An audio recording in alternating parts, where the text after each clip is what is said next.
Ahoy, mateys! I'm here with founder of Dismay Comics and host of the Store Brand Comics podcast, Brandon Ingram. Welcome. Thank you. Thank you for having me. So we're gonna go right into it as I always do. I don't like fluff or filler talk. So number one, on a separate interview, you mentioned wanting to turn your written work, Gallows Man, into a movie, but you realized that could cost like $500,000, which I guess you didn't have it lying around. You broke loser. No, I'm just kidding. That's a lot of money. It costs a lot of money to make a movie, even low budget. But we could talk about Oh yeah. making a movie for $2,000 on a separate note. So you decided to turn this comic book into a comic book instead. So can you tell me about the process? Did you want to make a movie first and then you're like, I'll just make a comic book? Like, what was the thought process? It started out like the Gatman series itself. It started out as a film script because before I got into writing comics, I was into writing film scripts. And it was around the time, like right before Infinity War came out. I think it was whenever Infinity War, the trailer came out. It was huge. Everyone was talking about superhero stuff. So for me, it was like, let me, I love superheroes. I want to write something superhero related, but there's a million different superhero properties out there. So it's like I want to write something different. And so eventually I brainstormed, and that's how I got the idea of like Adam West Batman. But what if like whenever they go for the punch and there's the pow or the bam, like you have that. You see the bam or the pow, but then you see like a pretty gruesome aftermath of like guy's neck broken or this or Mm. that, whatever it may be. Which we So it usually started don't out see as anything in comic books yeah, or the Marvel movies, right? We don't really see yeah. too much. Right. All this stuff happens. You would think you're going to see guts and intestines and okay, continue. But yeah, it was one of those things where like overall the Gallows Man is like rated R or rated M if you're going comics, only because of like the over the top violence and like gore that's in it. Like there's no smoking, there's no language, there's no nudity, there's none of that. There's like nothing else. It's literally just the over the top violence because I like that. I mean I like the idea of that of like it's the campy world of like Adam West Batman and everyone is just like desensitized to the violence and stuff because it does kind of harken back to the 1940s because that's where the Gallows Man is set is 1940s where comics at that time like you had I'm not pro comics code but I see what they were going for at the end. It went over the top at the beginning. Like you had all these heroes and stuff that were killing and like slaughtering like muggers, stuff like that. Mm. And you had little kids like, yeah, I want to be like him. The guy that's like, there's literally a character, a golden character named Hangman. So I'm sure like some little kids were like, yeah, I want to be like Hangman, like a little 5-year old doing that. I was like, what if you translate that into a comic world Hmm. with Dallas Man, to where like the whole city is like, yeah, like superheroes rock. And like overall the bad guys aren't. So you can root for that. Like for Gallows Man beating up the Nazis and stuff. Like that's good. That's the universal bill. But like seeing the violence towards like muggers sometimes within the comic, like there's kind of a desensitization of violence with the characters of like, you got him again, Gallows Man. Good job. They all have like a jovial laugh kind of. The question, if you had only one option, you have to pick. You have to turn Gallows Man, actually any of your writings, into a movie or into a comic book. And you have to decide right now which one would you choose Right now, today. movie or comic is TV an option? Nope. Oh, okay, movie. If Well, movie, then actually, Gallows. video and video that video can be put anywhere. That once it's a movie, you can take clips, which I'm going to do on one of my movies today. Camp Blood, shout Okay, out. I'm going to put that on Instagram. You can put it anywhere, but it's a okay. movie. Same with comic book. You can put it anywhere, but it's a If comic book. it's just movie, I'll go Gallows Man because like I really want to see that as a low budget movie. Okay. I do have something that I'm have been writing recently that I'd like to see. it's going to be a comic, but I'd like to see like a web series or short TV show or whatever. Okay. So I'm gonna go right to the very end. My last question, and then we'll go back to my second question because my last questions are usually more interesting to me because I'm getting into it. So you have the animals slaughtering the poachers in one of your stories. So that's one thing a lot of people want to see. They want to see someone try to kill a lion or a gorilla, and then the gorilla or lion goes, "Yeah, you stupid human, we got you." So many artists create what they want to see. What things have you created or will you create that are things you also want to see in the real world, so you're putting it in your books instead?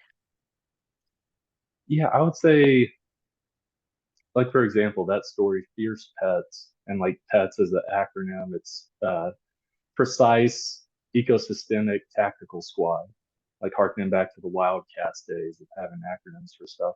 Um, I that is like a hyperization of that type of thing of like how gruesome it is these poachers getting torn apart by these animals and stuff.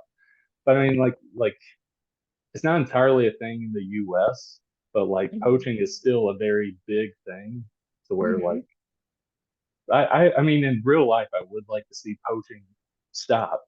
I don't okay. see it happening in my lifetime, but Hmm, it would be good for kind of stuff like the elephants. They're saving the elephants in the story, like stuff like that. okay, so you just wanna continue with more, I guess, poaching ending. You didn't say you wanna see animals killing poachers in real life, so I guess you're not Yeah. canceled yet based off this interview. Anything else you wanna see in real life that you're gonna put in your books? uh Not entirely because most of my books are like comedy or heavy satire to where like it's poking fun at like just crazy, wild, funny stuff in Mhm, the comic. To where if I saw that in real life, I'd be like, this isn't good.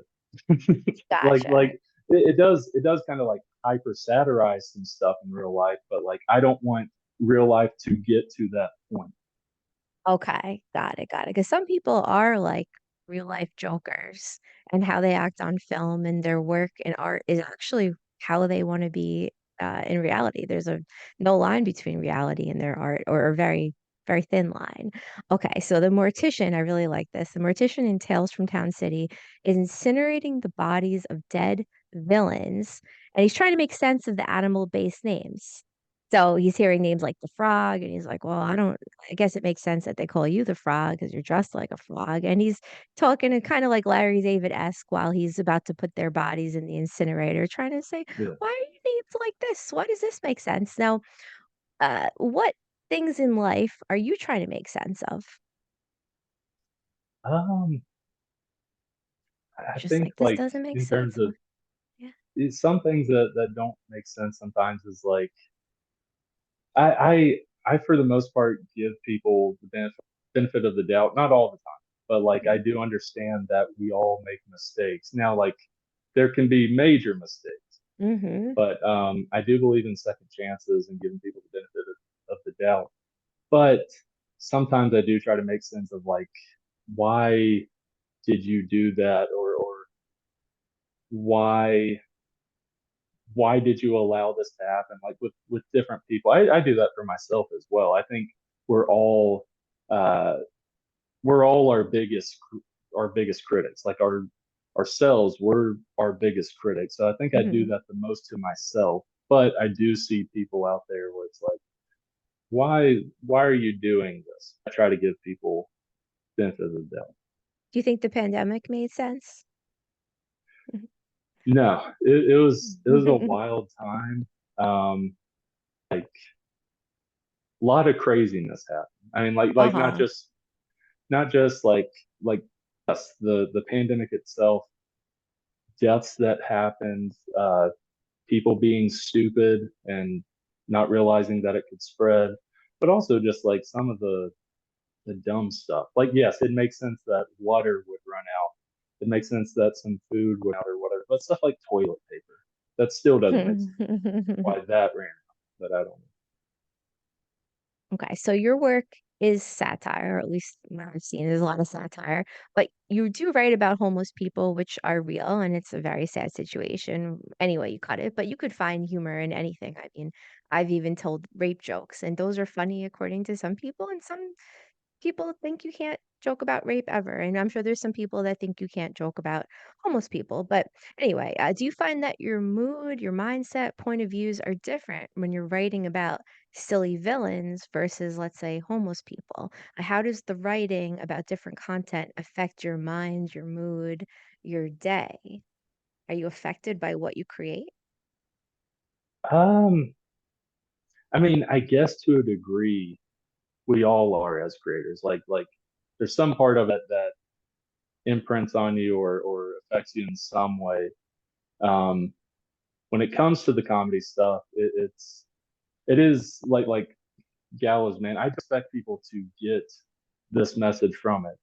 Like the whole we're all desensitized to violence by this point on various levels, um, as well as like the homeless thing. There's a part in Gallows Man #1 where he and his sidekick go to a place called Farside Alley, which is where like all the homeless villains like are at, and Gallows Man is like these disgusting wretches, that sort of thing. Um, because it's just like one, it's kind of the times, like the 1940s at that time. Like, yes, there were some like homeless activists and stuff like that back then, but like not really. It was just like kind of pushed them off to the side, and it still is today. I'm not saying that it's much better. It is better today, but back then it was so worse.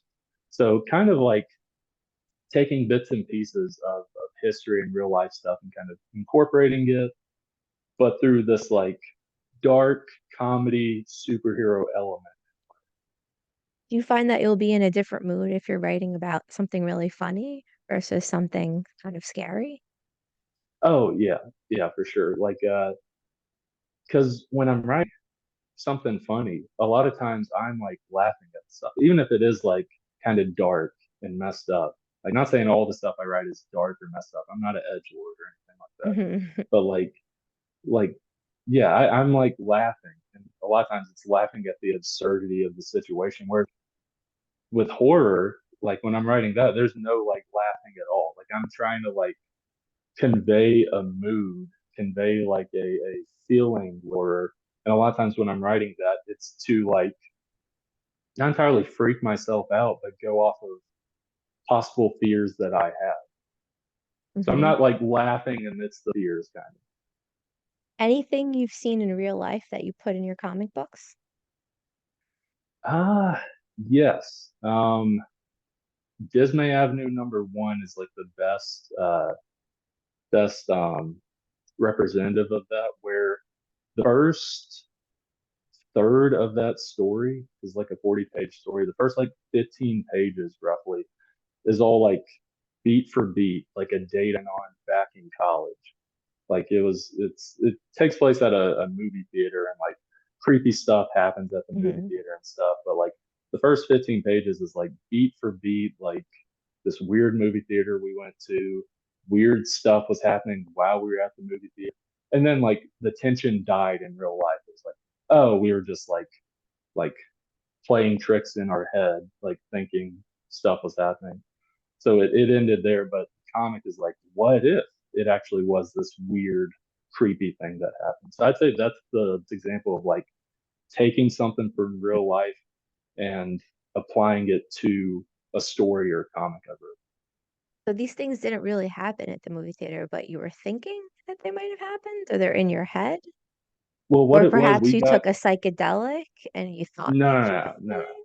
No, we neither of us took psychedelics. I don't think, unless like the movie theater Mm, like pumped us with something.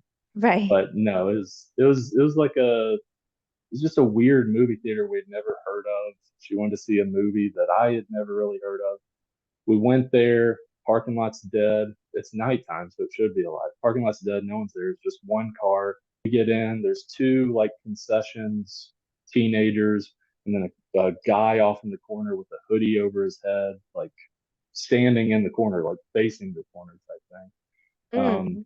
Yeah, that's and the weird. whole time There's just an odd vibe. And then we go into the auditorium, we're talking some, and 4 or 5 minutes go by, and we're looking at the screen. And it's like this ad at the time it was a Chevy ad.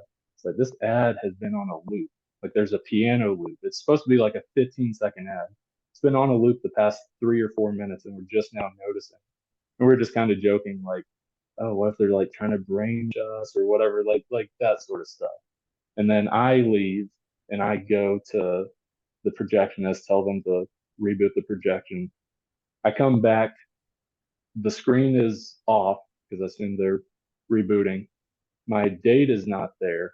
So I'm like, oh, she's trying to scare me or whatever. Shining my phone like through the theater, can't find her. I'm starting to freak myself out. I walk out of the auditorium, and then that's where the tension died. I looked up, I was in the wrong auditorium. I go to the next one, that's where she is. But the book picks up like right after that point of like, what if it is this creepy thing that's happening? Right, right. Very interesting. I like to see the artist process, so thank you for that. So this will lead me Yeah, to my last question. Back to the animal slaughtering. Now, in Tales from Town City, super animals are on a mission to slaughter poachers. What does this mean exactly? And how did you come up with this idea? Final question. it ultimately came from I was doing an interview on another like a YouTuber's channel, and they had mentioned because Hangmutt, the dog in the story, like he's a character within the gallows. He's not there often. But the person had asked like, "Hey, are we ever going to see more Hangmutt?" And I was like, "No, after issue 2 of the Gallows Man, he's not really there. He's not dead. It's like he doesn't show up anymore." And I was like, "Hmm, I kind of do want to do like a Hangmutt story because at that time I had read Matt Fraction's Hawkeye, and there's a whole issue of that where it's Pizza Dog. It's like the dog in the comic, where it's his perspective. It's like Pizza Dog's perspective going about stuff. I was like, I don't want to just like copy that. I don't want to do beat for beat with that. I was like, what if I can do the pet's perspective, but it's still us as humans reading it? So where like anytime the animals are talking, it's just bark, bark, bark, bark, bark, bark, or like meow, meow, meow, meow, meow, meow, or if it's a snake, it's like this sort of stuff that like we can't understand. And I will say for those that read it, I did have words like in my head of what they were saying, but I just replaced those words and put the animal noise in. So as you're reading, you can just try to guess what the animals are saying. Oh, interesting. So you don't have the animals say any real words? No real words. Like the only people that like say actual words are like the human, because there are Oh, human like okay. the poachers and then like the gallows man whenever he's there. Like you do see people talking, but when the animals are saying stuff, it's all like the animal noises. And it plays somewhat comedically because there's a whole page where it's Gallows Man and the superhero cat. And it's just, it's almost like the 9 panel grid, Hmm.